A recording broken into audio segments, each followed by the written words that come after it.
Oke, kita lanjut. Jadi ini harus paham betul ya tentang susunan argumen ini. Pokoknya ini akan selalu kita jumpai. Pola argumen yang seperti ini akan selalu kita jumpai di halaman-halaman selanjutnya. Kalau begini maka begini. Tetapi begini, kesimpulannya begini, gitu ya. Itu akan sering kita jumpai. Bagi yang sudah baca ya, yang suka buka-buka itu selalu ada argumen yang bunyi seperti itu. Nah, yang pertama yang kalau maka itu namanya tadi saya jelaskan apa? Qadhiyah syarat. Dalam qadhiyah syartiyah itu ada dua bagian. Bagian pertama itu disebut muqaddam atau anteseden. Bagian keduanya disebut konsekuen atau tali. Nah, sekarang saya mau bilang untuk apa? Kan nanti ada kesimpulan. Kesimpulannya itu bisa kita terima kalau ini perlu diperhatikan. Kalau saya sebagai orang yang berdalil, saya bisa membuktikan keterkaitan antara muqaddam dengan tali itu. Paham nggak? Contoh yang paling mudah. Contoh yang paling mudah dan sering diulang-ulang dalam buku mantik. Lau kanati syamsu tali'ah fan naharu maujud. Kalau seandainya matahari itu terbit, maka siang itu menjadi ada. Saya mau nanya sekarang, ada keterkaitan nggak? Ada keterkaitan nggak antara terbitnya matahari dengan adanya siang? Ada. Yang satu menjadi sebab bagi yang lain kan? Anda baru bisa melihat siang kalau matahari terbit, ya nggak? Kalau seandainya matahari terbit, maka siang ada. Tetapi matahari terbit, kesimpulannya apa? Siang ada. Kalau saya bilang, tetapi matahari tidak terbit, paham kan? Kesimpulan yang mengatakan maka siang ada, itu baru bisa saya terima kalau saya, ini perlu dicatat baik-baik. Kalau saya bisa, coba dalam contoh yang tadi, mana muqaddam, mana tali, mana konsekuen, mana anteseden. Lau kanati syamsu tali'ah fan naharu maujud. Mana antesedennya? Asyamsu tali'ah. Asyamsu tali'ah itu anteseden, muqaddam. Kenapa ini muqaddam saya tadi jelaskan? Karena dia didahulukan di bagian pertama. Gitu kan? Fan naharu maujud itu namanya apa? Tali. Itu konsekuen. Kalau gini, kalau terjemahan secara panjangnya, kalau seandainya matahari itu terbit, maka konsekuensinya gitu kan? Maka konsekuensinya siang menjadi ada, kan gitu? Gitu ya. Nah, sekali lagi, kesimpulan dari argumen yang premis mayornya seperti ini baru bisa saya terima kalau saya bisa membuktikan keterkaitan apa? Keterkaitan antara muqaddam, antara bagian pertama dengan bagian kedua yang disebut sebagai tali. Gitu ya. Kalau Anda tidak bisa membuktikan keterkaitan itu, maka konklusinya juga menjadi, paham nggak? Tidak bisa kita terima gitu loh. Paham nggak? Konklusinya tidak bisa kita terima. Paham ya? Contoh. Perhatikan. Kalau seandainya Islam itu adalah agama yang benar, maka dia akan dianut oleh semua manusia. Tetapi Islam tidak dianut oleh semua manusia. Konklusinya apa? Islam bukan agama yang benar. Perhatikan, konklusinya menyatakan Islam bukan agama yang benar berdasarkan proposisi hipotetis yang pertama yang bunyinya, kalau seandainya Islam itu adalah agama yang benar, itu namanya apa? Anteseden gitu ya. Maka dia akan dianut oleh semua manusia. Kamu bisa aja nanti ketemu sama orang non muslim kayak gitu. Kalau Islam itu benar pasti dianut dong oleh semua manusia, oleh semua orang berakal. Faktanya kan enggak. Berarti agama kamu tuh enggak benar. Gitu kan bisa jadi kan? Ayo, mau jawab apa? Kesimpulan yang mengatakan Islam itu bukan agama yang benar punya dasar. Dasarnya apa? Dasarnya premis mayor yang pertama tadi. Kalau seandainya Islam itu agama yang benar, maka dia akan dianut oleh semua manusia. Sekali lagi saya bilang, konklusinya baru bisa kita terima kalau Anda perhatikan baik-baik. Kalau Anda sebagai orang yang berdalil dengan dalil ini, kalau Anda bisa membuktikan, ini kata kuncinya, keterkaitan. Keterkaitan dalam bahasanya mulazamah. Makanya nanti ada istilah kata wajhul mulazamah. Nanti kalau bertemu dengan istilah mulazamah itu artinya apa? Keterkaitan. Wajhul mulazamah atau irtibat, wajhul irtibat bainal muqaddam wa tali. Saya ulangi. kesimpulan yang menyatakan bahwa Islam bukan agama yang benar itu meniscayakan pembuktian keterkaitan antara anteseden dengan konsekuen di premis mayor yang pertama tadi. Ya enggak? Sekarang coba, Anda bisa enggak membuktikan keterkaitan bahwa kebenaran Islam dengan dianutnya dia oleh semua manusia? Ada keterkaitan enggak? Kalau seandainya yang berdalil itu bisa membuktikan keterkaitan itu, gitu ya, dan kita nerima keterkaitan tersebut, maka konsekuensinya harus kita terima. Paham nggak? Tetapi kalau Anda bisa membatalkan keterkaitan tersebut antara konsekuen dengan anteseden, maka apa? Maka konklusinya juga bisa dibatalkan, gitu ya. Saya kalau yang di jilid 2 itu, saya suka ngasih contoh yang dulu yang kontroversi ya, yang ya Rocky Gerung gitu. Kamu pasti dengar kan kontroversi Rocky Gerung kan? Yang mengatakan kitab suci, dia bilang apa? Kalau kamu kalau belajar mantik tuh kamu tahu cara ngebantahnya kan gitu. Kalau seandainya yang dimaksud dengan fiksi itu adalah sesuatu yang membangkitkan imajinasi, maka setelah maka itu namanya apa? Konsekuen. Antecedennya yang tadi kan? Maka kitab suci adalah fiksi. Gitu kan? Gitu kan kata dia gitu kan? Tetapi ya, dan fiksi itu memang sesuatu yang membangkitkan imajinasi. Konklusinya apa? Maka kitab suci juga adalah fiksi. Kan gitu. Nah, kesimpulan yang mengatakan bahwa kitab suci itu kan namanya dakwah, itu namanya klaim. Itu saya sebutkan di awal. Kesimpulan tersebut bisa saya terima kebenarannya kalau ini perlu dicatat sekali lagi, kalau Anda bisa membuktikan keterkaitan antara konsekuen dengan anteseden yang Anda bangun di premis yang pertama tadi. Paham nggak? Kalau Anda tidak bisa membuktikan keterkaitan itu, maka batallah sudah konklusinya. Paham nggak? Tetapi sebaliknya, kalau Anda bisa membuktikan keterkaitan tersebut antara konsekuen dan anteseden, dan mitra bicara atau mitra diskusi menerima, ya saya terima keterkaitan itu, maka konklusinya harus kita terima. Paham nggak? Jadi kalau kembali ke contoh yang pertama tadi, kalau seandainya Islam itu agama yang benar, maka dia akan dianut oleh semua manusia. Anda menerima tidak keterkaitan antara dua sisi ini? Menerima tidak? Kalau Anda menerima, maka konklusinya harus Anda terima. Berarti konklusi itu benar. Tetapi kalau Anda bisa membatalkan keterkaitan tersebut, dan kita membatalkan itu tentu, maka konsekuensinya apa? Konklusinya juga jadi batal, gitu kan? Paham nggak? Paham nggak? Jadi saya ulangi, nanti ini ada konklusi, di bawah ada natijah gitu. Nah, benar tidaknya natijah ini hanya sebagai contoh ya, nanti akan contoh-contoh yang lain. Ini akan diulang, ini kamu harus paham ini. Benar tidaknya konklusi dari rangkaian argumen yang seperti ini, gitu ya, itu baru bisa kita terima kebenarannya kalau kita bisa membuktikan keterkaitan wajhul mulazamah. Laukana kada, lakana kada. Kalau saya bisa membuktikan, saya sebagai orang yang berdalil, kalau saya bisa membuktikan keterkaitan antara konsekuen dengan anteseden, paham nggak? Kalau nanti terbukti bahwa ini ada keterkaitan dengan ini, maka konsekuensinya apa? Konklusinya harus kita terima. Kalau nanti kita bisa membatalkan keterkaitan antara konsekuen dengan anteseden dalam premis pertama, maka konklusinya juga menjadi paham nggak? Nah, lihat. Premis pertama mengatakan laukana tasawwurul ilmi kasbian la adda ila tasawwurul alam binafsi awidul. Belum dijelaskan di mana keterkaitannya kan? Iya nggak?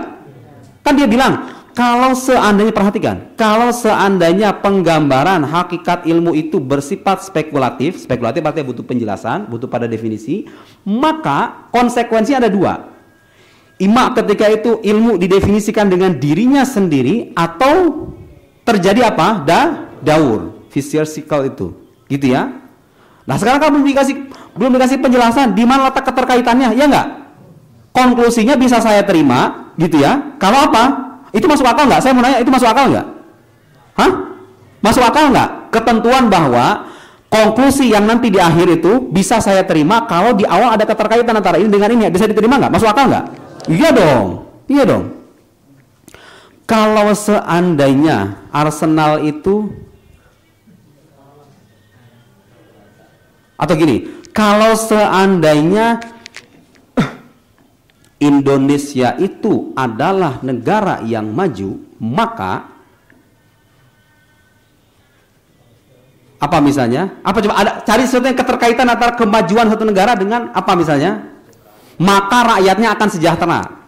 Tetapi faktanya rakyat Indonesia tidak sejahtera. Konklusinya apa? Indonesia bukan negara. Masuk akal nggak? Konklusinya mengatakan Indonesia bukan negara yang maju. Ya, konklusi itu bisa benar kalau di awal kita bisa membuktikan keterkaitan antara apa? Antara kemajuan Indonesia dengan apa? Dengan kesejahteraan. Ada keterkaitan nggak? Ya, masuk akal nggak? Masuk akal kan? Kalau Anda bisa membuktikan keterkaitan itu dan lawan mengiyakan itu gitu ya, lawan bicara Anda mengiyakan itu juga, maka konklusinya harus sama-sama kita terima. Gitu ya. Tetapi kalau saya bisa membatalkan keterkaitan itu, maka dengan sendirinya konklusinya juga menjadi paham nggak? Itu masuk akal kan? Jelas ya, masuk akal ya. Kalau harus jelas, harus ada keterkaitan. Sekarang kita belum menjelaskan. Mazhab pertama belum memberikan penjelasan di mana keterkaitan antara kalau seandainya ilmu itu bersifat spekulatif, maka begini. Di mana keterkaitannya? Akan kita baca nanti. Gitu ya.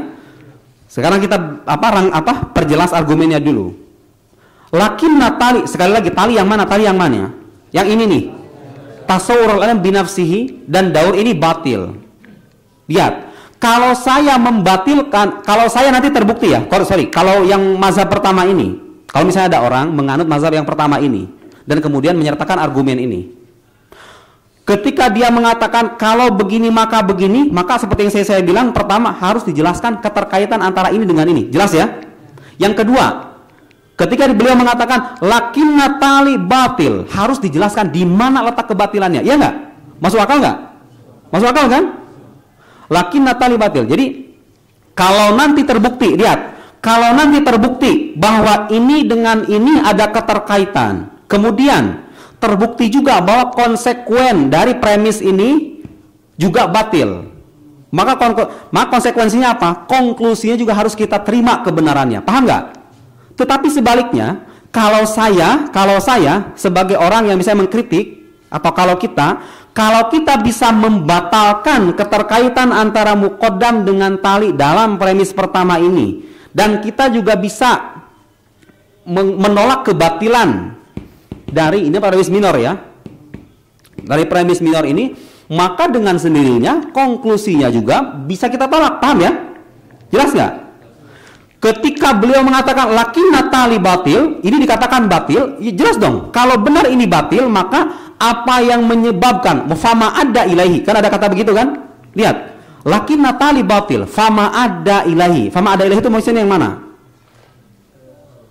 Itu namanya apa? Yang ma ada ilahi itu maksudnya namanya apa? Yang pertama kan tali, muqaddam, bagus. Jadi kalau tali atau konsekuennya batil, maka sangat masuk akal kalau muqaddam juga karena apa? Karena ada keterkaitan, kan gitu. Kalau memang benar ada keterkaitan ya. Kan kita sedang mengasumsikan ada keterkaitan antara ini dengan ini. Kalau ini dikatakan, kalau ini kita nafikan, maka ini kita nafikan kan? Paham nggak? Contohnya kayak tadi. Kalau seandainya kamu mencintaiku dengan tulus, maka kamu tidak akan selingkuh. Tetapi faktanya kamu selingkuh, gitu loh. Kesimpulannya apa? Kamu tidak mencintaiku dengan tulus, kamu bohong, kamu pendusta, cinta kamu hanya gombal saja. Kan gitu kan? Ada keterkaitan kan? Ada keterkaitan antara konsekuen dengan anteseden, dan kemudian apa namanya? Kalau yang satu dinafikan, maka yang lain ternafikan, ya enggak? Gitu ya? Menafikan yang satu, menafikan yang lain. Ketika kita membatalkan ini, maka ini juga menjadi batil, paham nggak? Kita menafikan ini, maka ini kita nafikan kan? Sangat masuk akal, itu sangat masuk akal sekali, gitu ya. Kayak tadi tuh, kalau seandainya Indonesia negara yang maju, maka rakyatnya akan sejahtera. Tetapi rakyatnya tidak sejahtera, dinafikan kan? Konsekuennya dinafikan kan? Ya nggak? Maka anteseden ternafikan nggak? Ternafikan kan? Paham maksudnya? Itu maksudnya fabatola, lihat, lakin natali batil fama ada ilahi. Fama ada ilahi itu maksudnya muqaddamnya, antesedennya ya. Fama adda ilaihi wahwa. Yang pertama tuh, kaunu tasawurul ilmi kasbian. Ini fama adda ilaihi. Ini kan jadi muqaddam kan? Oh gitu cara bacanya. Fama adda ilaihi wahwa kaunu tasawurul ilmi kasbian. Ini yang ini muqaddam, anteseden. Batilun. Wa idza batala hadza, kalau ini terbukti batil, kalau terbukti batil ini nih. Kalau ini terbukti batil, apa coba selanjutnya? Habata naqiduhu, maka kontradiksinya itu benar. Kenapa kok bisa begitu? Karena hukum kontradiksi mengatakan bahwa kalau ada satu pernyataan dan ini dianggap benar, maka kontradiksinya pasti salah. Sebaliknya, kalau ada satu pernyataan ini salah, maka kontradiksinya gitu. Kenapa? Karena yang salah adalah an-naqidun la yajtami'an, gitu kan? Paham nggak? Contoh, di Quran dikatakan wa qalilun min ibadiyas syakur. Sedikit dari hambaku yang tergolong ke dalam orang-orang yang bersyukur. Kontradiksinya apa? Nah, itu ada kaidahnya nanti ya di mantik itu. Kalau kuliah mujabah itu kontradiksi dengan apa? Kalau juz'iyah mujabah kontradiksi dengan apa? Kalau juz'iyah salibah dengan apa? Kalau juz'iyah mujabah dengan apa? Itu makanya pentingnya belajar mantik itu begitu. Kalau nanti terbukti misalnya begini, qalilun min ibadiyas syakur, itu namanya kalau dalam arti juz'iyah mujabah, proposisi partikular positif. Partikular positif itu kontradiksinya harus universal negatif. Jadi kalau ini benar maka kontradiksinya salah. Kalau ini salah kontradiksinya benar. Gitu ya. Atau gak usah itulah, begini terlalu sulit ya. Indonesia negara yang maju, kontradiksinya apa? Positif negatif. Indonesia tidak maju, gitu kan? Kalau yang satu mengatakan Indonesia maju, kalau ini benar, maka kontradiksinya salah. Tapi sebaliknya, kalau yang ini salah, maka kontradiksinya benar nggak? Sekarang begini, kata beliau, kalau seandainya ini batil, maka apa? Sabata naqidu. Coba, tasawurul ilmi kasbiyun, tasawurul ilmi kasbiyun. Kontradiksinya apa? Bentuk kalimat negatif. Apa? Tasawur ini laisa kasbian. Kalau dikatakan tasawurul ilmi, dan itu kan nakibnya kan, itu kontradiksinya kan? Tasawurul ilmi sabat kan, kata beliau apa? Idza batala hadza apa? Sabata nakid, maka kontradiksinya kontradiksinya makna apa? Ini natijahnya tasawur al-ilm laisa kasbian. Laisa kasbian itu istilah lainnya apa? Doruri kan? Sekarang saya mau nanya, konklusi ini sesuai nggak dengan dakwah atau klaim mazhab pertama yang mengatakan apa? Sesuai nggak? Nah, sesuai kan? Hanya saja saya ulangi, kesimpulan yang mengatakan bahwa penggambaran hakikat ilmu itu bersifat spekulatif itu baru bisa diterima kebenarannya, saudara-saudara. Baru bisa diterima kebenarannya kalau saya sebagai orang yang berdalil dengan dalil ini, kalau saya bisa membuktikan keterkaitan antara ini dengan ini, dan saya juga bisa membuktikan kebatilan dari konsekuen ini. Paham nggak? Gitu ya. Kalau saya bisa membatalkan keterkaitan ini dengan ini, maka dengan sendirinya konklusi ini juga bisa kita batal. Paham nggak? Sekarang akan kita lihat, adakah pertanyaannya sekarang, adakah keterkaitan antara ini dengan ini dalam argumen ini, antara muqaddam dengan tali, antara anteseden dengan konsekuen, itu sangat masuk akal sekali kan? Konklusinya bisa benar kalau dijelaskan apa dulu? Keterkaitan kan? Sangat masuk akal sekali. Iya kan? Sangat masuk akal. Jelaskan dulu keterkaitannya. Kalau Anda bisa menjelaskan keterkaitan itu, konklusinya bisa kita terima. Tapi kalau Anda tidak, kalau seandainya kita bisa membatalkan keterkaitan itu, maka konklusinya bisa kita tolak. Paham ya? Paham ya? Sekarang akan kita lihat apakah ada keterkaitan sampai di sini. Ada yang bertanya nggak? Ada yang bertanya nggak? Sampai di sini. Kalau seandainya, jadi pokoknya kata-kata kunci yang saya sebut harus paham. Saya bilang aksiomatik, spekulatif, doruri, nadori, gitu ya, muqaddam, tali, konsekuen, anteseden. Itu kata-kata kunci akan selalu saya ulang. Saya nggak mungkin ngulang setiap pertemuan dijelasin lagi. Nggak selesai, gitu ya. Harus diingat, gitu ya. Sekarang akan kita lihat di mana wajhul mulazamah antara muqaddam dengan tali. Bayanu dzalika. Lihat penjelasannya. Penjelasan dari apa ini? Penjelasan dari argumen pertama. Penjelasan dari argumen pertama. Lihat. Anna, kita, anna, bukan ana ya, anna. Anna lau aradna. Kita itu kalau seandainya ingin iktisab tasawwurihi, kalau saat ini penjelasan dari argumen pertama. Kalau seandainya kita ingin mengatakan bahwa penggambaran ilmu itu bersifat spekulatif, maka ini maksudnya apa sih? Lawa Arab naik kalau seandainya kita ingin menggambarkan hakikat ilmu gitu ya, dengan definisi, maka pilihannya hanya ada dua. Saya terjemahkan ulang. Kalau seandainya kita ingin mendefinisikan atau menggambarkan hakikat ilmu, kan definisi itu gunanya menggambarkan hakikat, ya kan? Ya enggak? Seperti ta'rif bil had itu kan begitu, jins wal fasal kan gitu. Bil had itu kan bicara hakikat syai'. Hanya muncul pertanyaan, apa itu hakikat? Jika mengatakan definisi itu menggambarkan hakikat sesuatu. Sekarang saya boleh nanya, hakikat itu apa? Kan ya, kan gitu. Mestinya kan gitu. Apa hakikat itu apa? Beda antara kalau yang dulu kalian belajar matematik sama saya itu sudah jelaskan apa itu mahiyah, apa itu huyah, apa itu hakikoh, apa itu esensi, apa itu eksistensi, apa itu ada mahiyah, esensi, identitas, ada esensi, ada eksistensi. Bedanya apa? Begini, kalau mahiyah itu makna, ma bihi syai' huwa. Ini definisi mahiyah ya. Mahiyah itu ini semuanya sama. Mahiyah itu kalau kamu gak pengen ribet tulis juga di Google tuh. Membedakan mahiyah, huyah, hakikoh. Udah ada tulisan saya sebenarnya. Iya, serius.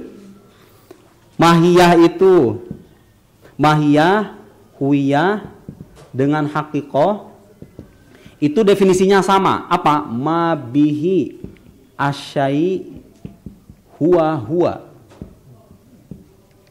Sesuatu yang dengannya sesuatu itu menjadi dirinya sendiri. Sesuatu yang dengannya sesuatu itu menjadi dirinya sendiri. Saya. Nih sebagai contoh ya, atau jangan saya lah. Nih Khairuddin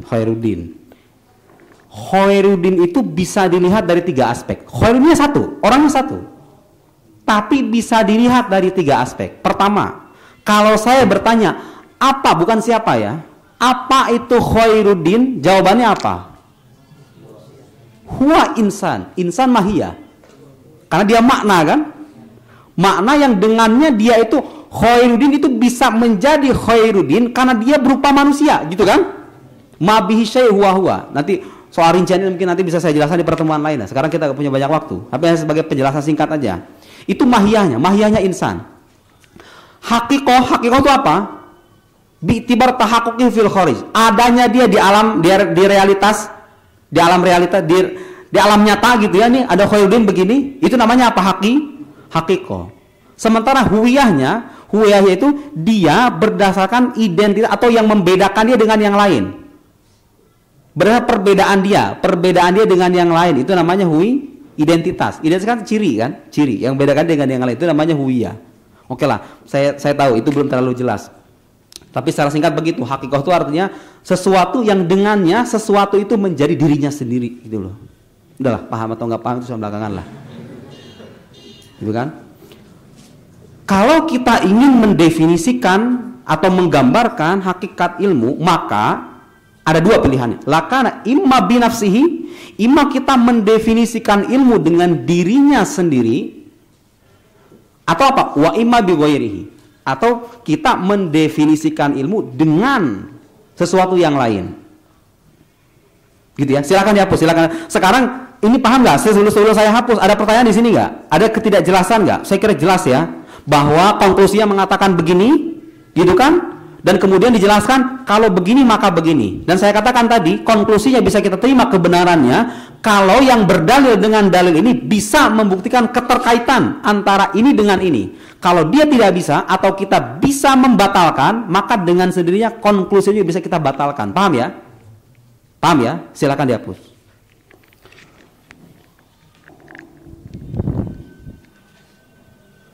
Jadi kalau kita ingin menggambarkan, sekali lagi begitu penjelasannya, kalau kita ingin menggambarkan hakikat ilmu, menjelaskan hakikat ilmu, maka pilihannya hanya dua. Ini bukan kata saya atau bukan kata kita yang, ini kata orang yang menganut mazhab ini. Mazhab yang mengatakan apa? Klaimnya apa? Bunyi klaimnya apa? Ilmu itu tidak perlu penjelasan, ilmu itu sudah jelas. Bersifat aksiomatik gitu ya, tidak perlu penjelasan. Lihat ke sini. Sekali lagi, bagi yang belum ngeh ya, sekali lagi bagi yang belum ngeh, kita dalam konteks pembicaraan seputar definisi ilmu. Definisi ilmu artinya kita sedang mencari hakikat ilmu. Ilmu itu apa? Gitu ya. Mazhab pertama sekali lagi klaimnya mengatakan ilmu itu tidak perlu definisi. Ilmu itu sudah jelas. Sudah jelas. Doruri bahasa Arabnya. Gitu ya. Dalil kedua sudah saya jelaskan tadi. Sekarang penjelasan dari dalil kedua tadi, penjelasannya ya. Menurut mazhab pertama, kita akan uji apakah dalil ini bisa. Sekali lagi saya bilang, dalil itu bisa kita terima kebenarannya kalau dia bisa membuktikan klaimnya, gitu kan? Iya dong, kamu punya klaim sesuatu, gitu kan? Kalau dalilnya salah alamat, gitu kan? Ya ngapain saya jangan gitu. Dalil itu bisa saya terima kebenarannya kalau dia bisa membuktikan klaim Anda itu, gitu ya. Jelas ya. Sekarang kita akan uji apakah dalil ini bisa membuktikan klaim mazhab pertama yang mengatakan bahwa ilmu itu sudah jelas, tidak perlu definisi. Apakah bisa? Akan kita uji. Lau aradna iktisaba tasawwur, kalau kita ingin mendefinisikan atau menggambarkan hakikat ilmu, maka pilihannya ada dua. Tasawwurul ilm. Ada dua. Ima tasawwurul ilm binafsihi atau tasawwurul ilm bigoi. Ada dua kemungkinan. Kan sekarang kita ingin mendefinisikan ilmu, gitu kan? Dan mazhab pertama ini mengatakan ilmu itu nggak perlu definisi. Tetapi kalau seandainya kita ingin mendefinisikan ilmu, kata mazhab pertama, pilihannya ada dua saja dan dua-duanya tidak mungkin. Karena dua-duanya tidak mungkin, maka sesuai dengan klaim pertama tadi, ilmu itu tidak perlu definisi. Paham nggak? Paham ya? Sekali lagi, kita akan mendefinisikan, kita dalam konteks pembahasan definisi ilmu atau menggambarkan hakikat ilmu, gitu kan? Mazhab pertama mengatakan ilmu nggak perlu definisi, tidak perlu pengertian, tidak perlu penjelasan. Kenapa? Tetapi kalau seandainya kalau seandainya kita ingin mendefinisikan ilmu, kata mazhab pertama yang mengatakan ilmu tidak perlu definisikan, kalau seandainya kita ingin mendefinisikan ilmu, maka pilihannya hanya dua. Ima kita mendefinisikan ilmu dengan dirinya sendiri, atau kita mendefinisikan ilmu dengan yang lain. Dan dua-duanya tidak mungkin. Kenapa kok tidak mungkin? Silahkan dibaca lanjutannya. Mana tadi? Nah sekarang kita akan, ini bukan kita ya, ini mazhab pertama yang berdalil dengan dalil ini mengatakan walau kana binafsihi, kalau seandainya ilmu itu didefinisikan dengan dirinya sendiri, apa yang akan terjadi? La ada ila tasawwuri syai binafsihi, maka konsekuensinya akan ada sesuatu yang didefinisikan dengan dirinya sendiri. Ya enggak? Kan kita kamu ini enggak, maksudnya bisa mencerna enggak penjelasan nanti, mencerna enggak? Mencerna kan? Kita kan lagi ngedefinisin ilmu, gitu ya. Cewek, kita itu lagi ngomong definisi ilmu, gitu kan? Ilmu itu bisa didefinisikan atau tidak. Mazhab pertama mengatakan enggak perlu definisi, gitu kan? Tetapi beginilah, kalau seandainya kita mau mendefinisikan ilmu, kata mazhab pertama, yang mengatakan apa? Ilmu nggak perlu definisi. Kalau memang kita mau mendefinisikan ilmu, pilihannya hanya ada dua saja. Apa? Pertama, ima Anda mendefinisikan ilmu dengan ilmu itu sendiri. Pertama. Kedua, ima Anda mendefinisikan ilmu dengan sesuatu yang lain. Lanjut mazhab pertama mengatakan begini, kelanjutannya begini. Kalau seandainya, walau kana binafsi, kalau seandainya Anda mendefinisikan ilmu dengan dirinya sendiri, la ada ila tasawwuri syai binafsihi. Konsekuensinya apa? Anda menggambarkan hakikat sesuatu dengan sesuatu itu, gitu loh. Mungkin nggak? Saya mau nanya sampai di sini, mungkin nggak? Bisa tidak Anda, misalnya Anda bertanya, misalnya apa itu demokrasi? Demokrasi itu ya demokrasi gitu loh. Itu namanya tasarrufi binafsihi gitu ya. Jomblo itu apa? Jomblo itu ya jomblo lah. Sengsara itu apa? Sengsara ya sengsara gitu loh. Apalagi misalnya, itu mungkin nggak? Bukan mungkin, itu bisa apa enggak? Bisa kita terima apa enggak gitu loh. Pulpen itu apa? Pulpen itu ya pulpen. Udah gak usah banyak nanya, pulpen ya pulpen. Kenapa? Kalau ditanya sekarang, itu kan sebenarnya nggak perlu penjelasan, nggak perlu penjelasan kan? Iya nggak? Meja itu apa? Meja itu ya meja. Kita menggambarkan hakikat meja dengan meja, bisa kita terima itu? Bisa kita terima? Handphone, handphone itu adalah paham nggak? Tasawwur saya binafsi itu paham nggak? Menggambarkan sesuatu dengan dirinya nggak mungkin kan? Tetapi kalau ada yang bertanya, kenapa kok nggak mungkin? Begini, definisi itu tugasnya apa? Saya mau nanya. Kalau kita mendefinisikan sesuatu, tujuan kita apa sih sebenarnya? Menjelaskan kan? Memperjelaskan? Ada sesuatu yang masih samar dan kita definisikan, tujuannya apa? Memperjelas kan? Memperjelas. Oke. Berarti kalau begitu sesuatu yang didefinisikan sebelum disertakan definisi jelas atau tidak jelas? Tidak jelas. Paham nggak? Kalau saya mendefinisikan sesuatu dan tujuan saya memperjelas sesuatu itu, artinya saya menjelaskan sesuatu yang tidak jelas dengan sesuatu yang tidak jelas sehingga tidak ada kejelasan, kan gitu? Paham nggak? Mungkin nggak? Nggak ada gunanya. Saya ingin meminta penjelasan tentang A. Kemudian Anda mengatakan A itu adalah A. Itu artinya apa? Anda ingin memperjelas sesuatu yang belum jelas dengan sesuatu yang juga belum jelas gitu loh. Nggak bakal ada penjelasan kan? Paham nggak? Itu kalau bertanya kenapa jelas ya. Jadi kembali kepada definisi ilmu, kata mazhab pertama yang mengatakan bahwa ilmu itu tidak perlu definisikan. Kalau seandainya kita ingin mendefinisikan, oke lah, kita definisikan ilmu. Tetapi ingat, pilihannya hanya dua saja. Ima Anda mendefinisikan ilmu dengan dirinya sendiri dan itu mustahil, batil, gak mungkin gitu ya. Lanjutkan. Walau kana bi ghairihi. Nah, yang pertama sudah dijelaskan letak kemustahilannya. Ini udah jelas ya. La ada konsekuensinya ya, konsekuensinya. La ada ila tasawwur asy-syai' binafsihi. Mungkin apa enggak mungkin? Tidak mungkin. Tidak ada gunanya juga. Kita mendefinisikan itu tujuannya memperjelas. Kalau Anda mendefinisikan sesuatu dengan sesuatu itu sendiri, artinya sesuatu yang tidak jelas dijelaskan oleh sesuatu yang tidak jelas gitu loh. Nggak bakal ada kejelasan kan? Jelas ya? Jadi kalau kita ingin mendefinisikan ilmu, maka konsekuensinya dua. Ima ilmu itu didefinisikan dengan dirinya sendiri. Nah, dan ini terbukti nggak mungkin. Sekarang yang kedua, mungkin nggak ilmu itu didefinisikan dengan sesuatu yang lain? Maksudnya dengan kata yang lain. Saya ingin mengartikan ilmu dan saya menggunakan kata yang maknanya lain gitu loh. Mungkin apa enggak? Sekarang ada mengalami mungkin, tapi menurut mazhab pertama ini nggak mungkin. Nggak mungkinnya kenapa? Lihat. Walau kana bi ghairi, paham itu maksudnya? Kalau seandainya penggambaran makna atau hakikat ilmu itu dengan yang lain, maka la ada ila daur. Yang kedua ini ya, la ada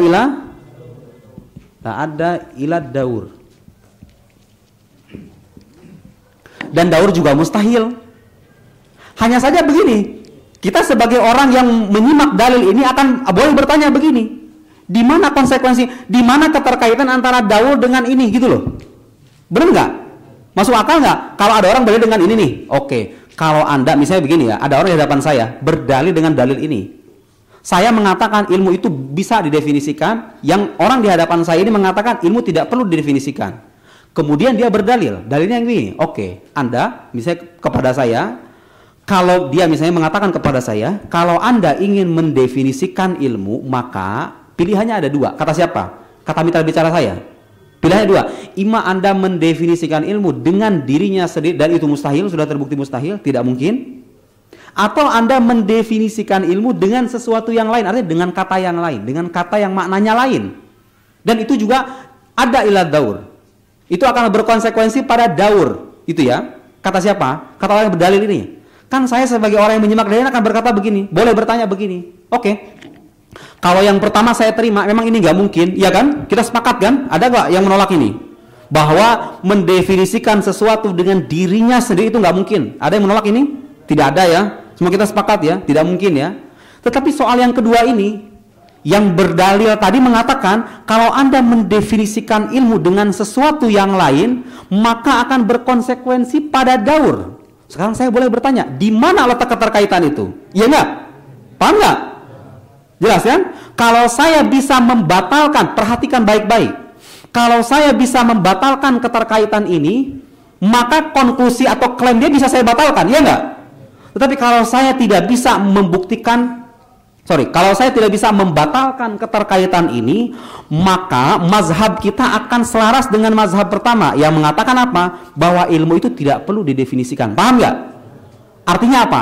Kalau saya, kesimpulannya, kalau saya ingin menolak dalil ini, maka saya harus bisa membatalkan keterkaitan antara ini dengan ini. Bahwa kalau kita mendefinisikan ilmu dengan sesuatu yang lain, itu nggak berkonsekuensi pada daur.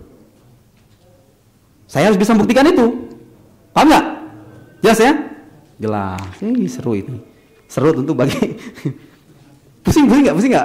Pusing nggak? Kalau ada yang pusing bilang ya. Maksudnya kalau ada yang mau mabok aja gitu loh. Kalau ada yang nggak paham, tanya. Diinterupsi nggak apa-apa. Stop. Saya mau nanya ini maksudnya apa? Begitu. Ya, daripada 2 jam kamu tersiksa kan? Gak ngerti-ngerti, orang ngomong apa gitu, orang pada nggak ngerti-ngerti, kamu sendiri nggak ngerti kan sengsara itu. Tanya, silakan tanya, bagi yang nggak paham. Kalau ada istilah-istilah yang kamu nggak paham, tanyakan. Tapi kalau kamu nggak bertanya dan ketika saya bertanya kamu nggak bisa jawab, nah apa tuh konsekuensinya? La ada ila daur li anna tasawwur ghairil ilm mauqufun ala tasawwuril ilm. Ini penjelasan mazhab pertama. Kenapa? Ini sedang menjelaskan bahwa kalau Anda mendefinisikan ilmu dengan kata yang lain, kata mazhab pertama ini mengatakan apa? Hada yuaddi ila daur. Kenapa kok bisa begitu? Lihat penjelasannya. Li'anna tasawwur, ini kan lihat sini nih, ada ilm, ada ghairul ilm. Ini menurut mazhab pertama nggak bisa. Anda nggak bisa mendefinisikan ilmu dengan sesuatu yang lain. Kenapa? Perhatikan. Li'anna tasawwur ghairil ilm mauqufun ala tasawwuril ilm. Karena penggambaran sesuatu selain ilmu itu bergantung pada penggambaran tentang ilmu, dan penggambaran tentang ilmu juga bergantung pada sesuatu yang selain ilmu, gitu loh. Kelihatannya iya aja kan, iya aja. Tapi ini perlu ketelitian ya. Kan saya tadi bilang, untuk membatalkan konklusi dari mazhab pertama, saya harus bisa membatalkan di keterkaitan ini, bahwa antara ini ada keterkaitan. Kalau saya harus bisa membuktikan, sebagai orang yang menolak dalil ini, saya harus bisa membuktikan bahwa kalau saya mendefinisikan ilmu dengan yang lain, maka itu la yu'addi ila daur abadan, gitu loh. Itu nggak akan berkonsekuensi pada daur, gitu ya. Nah, sekarang saya sedang menjelaskan mazhab pertama yang mengatakan bahwa kalau Anda mendefinisikan ilmu dengan sesuatu yang lain, maksudnya sesuatu yang lain paham nggak? Apa saja? Misalnya ada ilmu itu adalah sifat, misalnya, begitu. Sifat itu kan selain ilmu kan? Ya nggak? Ilmu itu adalah apa misalnya? Coba kamu sebutkan. Ya, ilmu adalah pengetahuan, itu tasawwur syai' bi nafsihi. Ilmu itu adalah pengetahuan. Gak bisa. Ilmu itu pengetahuan adalah ilmu. Ilmu itu misalnya apa? Ilmu itu adalah penghukuman terhadap misal ya, sebagai misal. Jadi intinya kenapa mazhab pertama mengatakan begini? Dia ingin buktikan bahwa apapun yang Anda kemukakan tentang ilmu itu gak bisa menjelaskan hakikat ilmu, gitu loh. Mazhab pertama mengatakan apa? Ilmu kan gak perlu definisi kan? Nah, tetapi kalau nanti kita bisa membatalkan keterkaitan ini dengan ini, maka dengan sendirinya konklusi dari mazhab pertama atau klaim dari mazhab pertama bisa kita batalkan. Sekarang pertanyaannya begini, apakah benar? Perhatikan pertanyaannya baik-baik. Apakah benar kalau kita mendefinisikan ilmu dengan yang lain itu akan berkonsekuensi pada daur? Benar begitu enggak? Gitu loh. Kalau Anda mengatakan iya, berarti Anda setuju dengan mazhab pertama. Kalau Anda mengatakan tidak, berarti Anda bisa membatalkan konklusi di masa pertama, paham nggak? Nah, lihat. Kata masa pertama, iya, kalau kita menggambarkan ilmu dengan sesuatu yang lain, ini akan berkonsekuensi pada daur. Di mana letak apa? Letak konsekuensinya di mana? Karena kalau kita ingin menggambarkan sesuatu yang lain ini butuh penggambaran tentang hakikat ilmu. Sementara hakikat ilmu juga baru bisa digambarkan dengan sesuatu yang lain itu. Paham nggak? Ini kata masa pertama. Wa tasawwurul ilm mauqufun ala tasawwuri ghairihi. Penggambaran hakikat ilmu itu juga bergantung pada penggambaran hakikat sesuatu yang lain. Sesuatu yang lain butuh pada penggambaran hakikat ilmu, penggambaran hakikat ilmu juga butuh pada penggambaran hakikat sesuatu yang lain. Paham nggak? Kata siapa ini? Kata masa pertama. Apakah benar begitu? Akan kita lihat. Gitu ya. Fa yu'addi ila tawaqqufus syai', tawaqquf itu kebergantungan ya. Takut ada kebergantungan. Maka akan berkonsekuensi, kalau begitu, maka akan berkonsekuensi pada bergantungnya sesuatu kepada dirinya sendiri. Maksudnya berarti seberapa diri sendiri? Maksudnya apa? Mungkin nggak kamu melihat sesuatu menjadi sebab bagi dirinya sendiri? Mungkin nggak? Nih, pulpen. Pulpen ini ada dengan dirinya sendiri. Gak ada yang buat, mungkin gak? Atau apa saja lah, ada sesuatu, ada jelek, ada begitu. Kita nih misalnya, saya misalnya ada. Gak ada orang tua, gak ada siapa-siapa, jelek aja. Bisa gak? Bisa kita terima gak?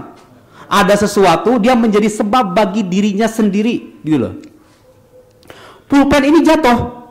Apa sebabnya? Sebabnya pulpen itu sendiri, gitu loh. Mungkin gak? Hah? Mungkin gak? Terpukul meja.